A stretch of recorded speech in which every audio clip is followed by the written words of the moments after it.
defend that reputation with all our might. That might could only be through the might of unity. Therefore, we need to concentrate with devotion, dedication, and determination on the humanization of knowledge and the hospitality of faiths. The humanization of knowledge through the instrument of education and the hospitality of faiths through showing respect for all religions and making a study of comparative religions in our country. We must concentrate by harping on the same string, the string of the malady of harmony, spelled M-E-L-O-D-Y, as against the malady of ill will, spelled M-A-L-A-D-Y. We must endeavor to understand each other and not to undermine each other. In our country, we have been able to absorb the shocks of history because of our deeply embedded spiritual qualities.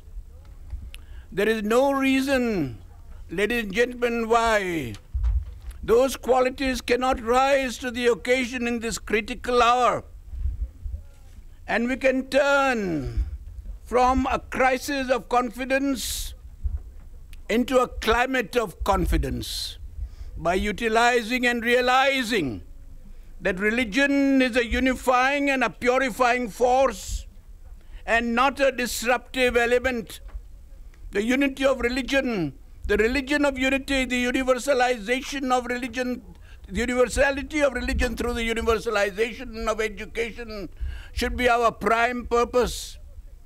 Of whatever section of society we might belong, whatever age or sex we might belong, it's our bounden duty to ensure that one and all of us will endeavor and put our foot forward and our shoulders together to the wheel to ensure that the unity of the country, the national integration of the country, the integrity of the country, meaning the trust in truth, the intrepidity, meaning the courage of conviction, and also at the same time the accommodation of the conviction of others is not disturbed. Because it is our programs of development of the country and welfare of the people get disrupted. That's why poverty, illiteracy, unemployment are still rampant, in spite of the fact that we have got all the qualities of purity, pristine purity of purpose among our people, irrespective of whatever community they might belong, whatever language they might speak, whatever religion they may profess. So one and all of us should realize the vitalness and the vitality of the rectitude of our character which we possess, with which we are gifted by God, and which we should not by our own deeds deny. Therefore, if we look at the causes just for a minute into what has created these communal convulsions, communal cancer, communal tantrums in our country of late, from my travels as member of the Minorities Commission for a number of years, as I have been, I find, apart from the historical and the contemporary reasons, the immediate reasons as being massive rumor mongering. Had there not been this rumor mongering, I tell you, Bhagalpur, which I saw with my own eyes, would not have happened. When a report had gone down that 100 students had been slaughtered of a particular community, there was instant retaliation, and next morning it was found that the rumors were totally false. But the damage had been done. Then the next cause is provocative slogan shouting, naras, which are another great cause of disturbance, disruption, and violence of the worst kind. The third cause is outside elements coming into peaceful areas to create trouble for their own vested, selfish interests of promotion of hatred and their own ends. The fourth cause is taking provocative processions through sensitive areas without being accompanied by the leaders of both the community or the communities concerned. The fifth and most important cause to my mind is the fact that there is not sufficient interaction and intercommunication between the leaders and the leading representatives of the communities concerned. In order to preempt any such expectations of violence in their areas. This has been the cause why violence has been spreading out even in totally peaceful areas and is infected like a disease through the distrust of disease, the disease of distrust which has spread among our communities, otherwise so peace-loving as our country is. So these are the main reasons of understanding which Dr. Karan Singh, Dr. Singhvi and several of us have started. Complement government efforts. There is no alternative in the world for global security can be practiced. I would conclude with I do not believe in taking any refuge. It's got a great future in front of it. And so the happiness is the only good. The place to be happy is here. Happy too. I thank you. As you've probably noticed, Dr. Karan Singh has been presiding over our function this evening. Dr. Karan Singh has been a minister in the center. He's been an ambassador to the United States. He's also been the chancellor of the Jammu and Kashmir University, Banaras University, Hindu University, the president of the Authors Guild of India. Recently, he founded the international problem with which we are all confronted. I have been writing and speaking about interreligious harmony for many years, and I do not intend to make another speech this evening because, as I said, we have already had a long session. Everybody has another appointment at 8 o'clock, and there is really no necessity for me today to labor the points that have been made. I would only make two basic submissions for your consideration. Firstly, I would like to point out that there has been an extraordinary resurgence of religious feeling throughout the world in the last 15 or 20 years. It is an extraordinary thing. If you see what has happened, for example, in Eastern Europe that was mentioned, the church has played a central part in the new consciousness there, in the collapse of Marxism-Leninism. I was in Moscow in January. The Soviet Union was celebrating the 1000th anniversary of the advent of Christianity there. And millions of rubles were spent to refurbish the churches and give them back to the Russian Orthodox Church. There has been a resurgence in Christianity, in Islam, in Judaism, in Sikhism, in Hinduism, in almost every great religion of the world. It is a most extraordinary thing because many of the comfortable beliefs with which we grew up have been challenged in our own lifetimes. For example, the belief mentioned by some of the speakers that all that was needed was economic growth, and once our stomachs are filled, then religion will lose its hold. I do not think that is true. On the contrary, my experience is, and I have also been traveling this country for the last 30 years, that whenever a village becomes affluent, the first thing that it wants is a place of worship, either a mosque or a gurdwara or a temple. Then there was the Marxist theory that as soon as education grows, religions are equally irrelevant, they are hangovers from some superstition, people will forget religion. It is not true. You find a religious resurgence in some of the most affluent areas of this country and some of the most affluent classes. Again, the comfortable assumption, religion is only a personal matter. May I say that when 2 crores of people assemble at Prayag for a Kumbh, how does it remain a personal matter? Is the state not willy-nilly involved? When 5 lakhs of people assemble in the Dargah Sharif in Hazratbal in Kashmir, does it remain a personal matter? You see, these facile assumptions that we have been brought up on have got to be re-challenged and re-understood. The very concept of secularism, There was a negative concept that because all religions are equally irrelevant, therefore let us be secular. It's very easy for the irreligious to be secular, because for them, all religions are equally absurd. The importance is people who are genuine and devout believers, what is their attitude towards this? So simply to turn around and say that it is a personal matter, it will go away, is not true. What I am trying to say is this: religion appeals to something very deep within the human psyche. It has a very mixed record. For thousands of years, religion has been one of the great civilizing influences. Art, architecture, literature, moral laws, society, the fabric was built up by religions. On the other hand, religions have also been one of the most destructive forces. You need a computer to work out how many millions of people have been tortured and butchered and burnt at the stake and laid to ruin in the name of religion. So what you have here is a powerful, dynamic, explosive force.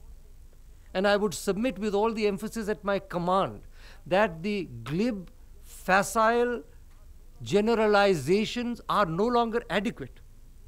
We have got to be able to go through the heart of religion in order to reach a true religious understanding. It is not a question of my trying to convert my friend Dr. Farooq Abdullah to become a Hindu, although he has visited Vaishno Devi temple with me. It is not my becoming a Muslim, although I have visited Dargah Sharif Hazratpal with him. I mean, in Kashmir, we have grown up visiting each other's religious places. It is nothing new for us.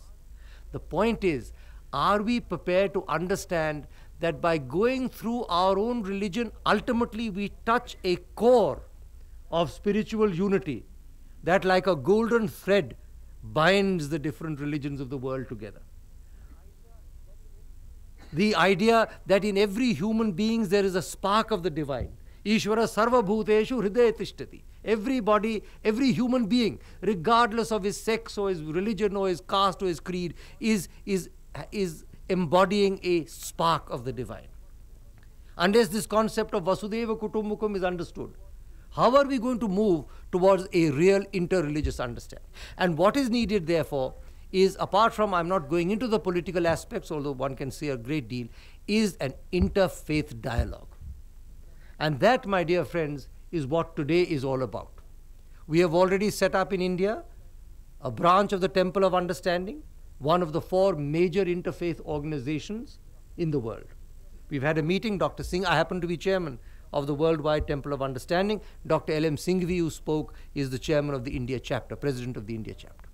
When my good friend Nazar Hayat Temana, who met me in Chicago when I went there, and whose father and my father were friends in the old days, and who brought back memories of which I only have very, very vague recollections as a child, when he said that they wanted to start a branch of touch here and they wanted me to preside, I said, certainly, the more interfaith organizations that grow up in this country, the better.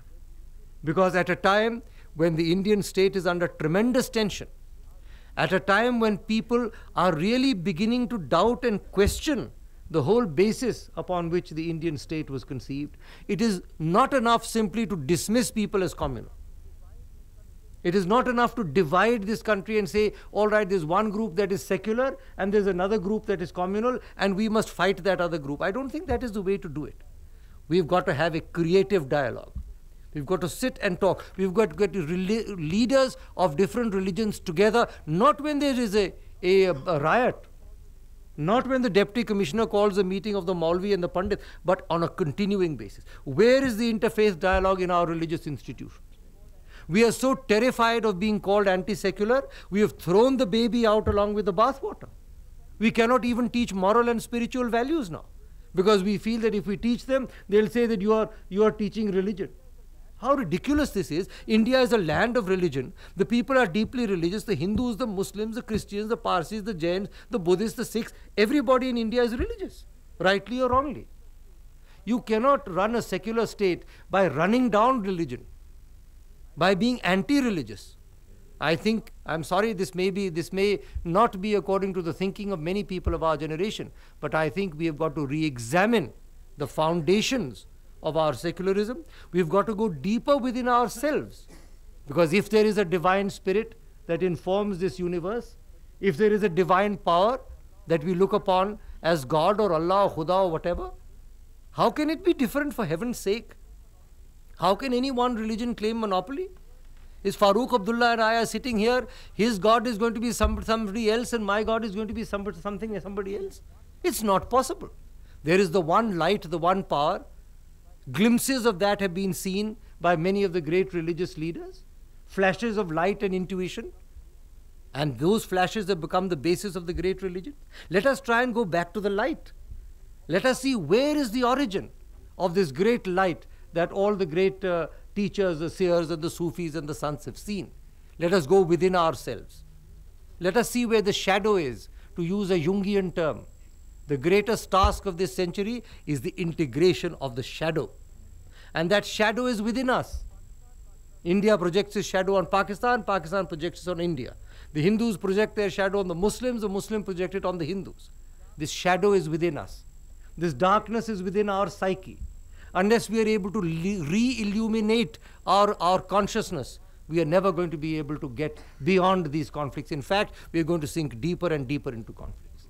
And therefore, my dear friends, I will simply once again congratulate Tivana Sahab and Verma ji and all the others who are involved in this, assure them of my good wishes, and end with that one great shloka, the great mantra from the Shweta Ashvatar Upanishad, which says, I have seen that great being shining like 1,000 suns beyond the darkness. It is only by knowing that we can go towards harmony and immortality. There is no other way. Vedaham etam purusham mahantam aditya varanam tamasa parastat tameva viditvati mrityumeti nanyaha pantha vidyate yenaya. Thank you. Thank you. I used to be tongue-tied when I was at Atchison College. I don't think I've overcome that, but I'll say a few words thanking you all. It's been a great experience to come back to Delhi to organize Touch India. I've had the good fortune to interact with a cross-section of people and a great diversity of people. Everyone has been very kind and helpful, and there has been no shortage of volunteers or friends from Atchison College. Now that we have successfully launched Touch India, I would like to dedicate this occasion to the memory of my late father, Malik Khizr Hayat, whose ideas of supra-communalism has truly been my motivation. I would also like to thank one and all that are present here, particularly the Deputy Prime Minister of India, Chaudhry Devilal, who was a good friend of my late father, and Dr. Karan Singh for presiding over this function in spite of his many preoccupations, and each one of the panelists who have contributed so much in so little a time. Also, I think it would be not out of context to mention my gratitude to my Tivana clan that are sitting over there, Hindu, Sikhs and Muslims that have come from different parts of India and the subcontinent to be with us today. I would also like to thank the volunteers that have helped the Touch Indian Committee, as well as my good friend, the voice of India, you've heard over All India Radio and Doordarshan, Commodore Verma.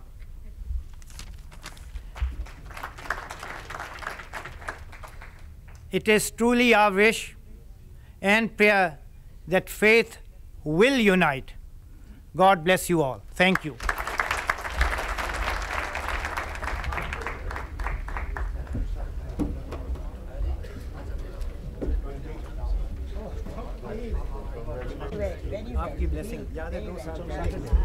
Thank you very much for joining us to speak. Spellbound. Thank you, sir. Spellbound. Allah khush rakhe. This has been a very well organized. Tivana had really put a lot of time. Oh, yeah. I wanted to meet.